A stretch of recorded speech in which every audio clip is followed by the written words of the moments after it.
What's up guys, you're watching Sid Gamings and today we are going to talk about the Sony 4, how to fix the audio settings and the sound settings on the PlayStation 4. Simply you just go to the settings, here is a video output screen, sound, and just get back, and here you go to the settings, here we go, and then sound and screen, and here you have the audio setting, audio priority. You just set on the PCM and the other settings. Here you have the resolution, video output, adjust HDR,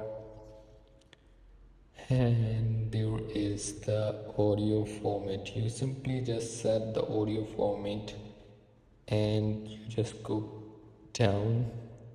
Here we go, and that's simply these settings you can set on the PlayStation 4.